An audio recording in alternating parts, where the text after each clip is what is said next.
Une forêt, c'est beaucoup d'arbres, mais parfois, c'est l'arbre qui cache la forêt. Bonjour à vous. Aujourd'hui, on parle courrier, enfin surtout email et empreinte carbone. Voici Michel, un pigeon voyageur. Pour l'envoi du courrier, il assure.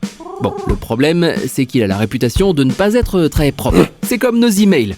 On dit qu'ils polluent beaucoup, mais qu'en est-il vraiment ? Envoyer, lire, écrire, stocker des emails, ce n'est pas neutre. D'ailleurs, à votre avis, quel est le poids carbone d'un email ?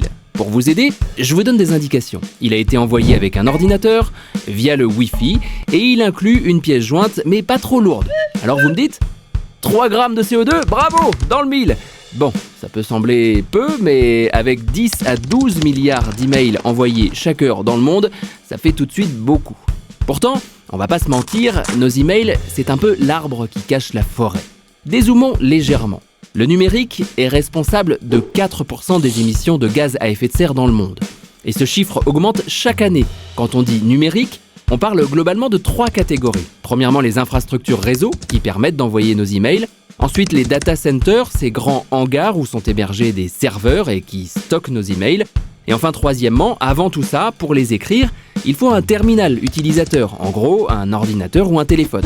Et tenez-vous bien, 75% des émissions des gaz à effet de serre du numérique proviennent de nos équipements. Pour comprendre le coût environnemental d'un email, il faut donc plutôt regarder ce que nous avons au bout des doigts, nos bijoux numériques. Oui, des bijoux, car pour produire un smartphone, il faut jusqu'à 70 matériaux différents, comme l'or ou le cuivre, qui proviennent du monde entier. Des ressources qu'il faut extraire puis transformer. Tout ça consomme beaucoup d'eau, beaucoup d'énergie, le plus souvent fossile, et peut fragiliser les populations, notamment celles qui travaillent ou vivent près des mines. Une fois assemblés, ces terminaux font le tour du globe au prix de nouvelles émissions de CO2, 4 fois le tour de la Terre même. Mais attention, on ne dit pas que la solution est Michel. Sans aller jusque-là, on peut tout de même tendre à plus de sobriété numérique. Comment ? Voici quelques pistes d'action concrètes. Gardez vos terminaux le plus longtemps possible. En gros, achetez-en moins.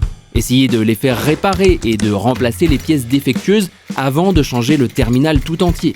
Si vous n'avez pas d'autre choix, achetez mieux. Par exemple, privilégiez le reconditionné et des labels durables. Enfin, si on revient à l'impact des emails, vous l'aurez compris, la question est l'intensité de nos usages numériques. Des usages plus sobres seraient par exemple d'éviter les pièces jointes trop lourdes ou les destinataires multiples. Bon, si on résume, premièrement, le vrai problème des emails réside principalement dans la fabrication et l'usage des terminaux.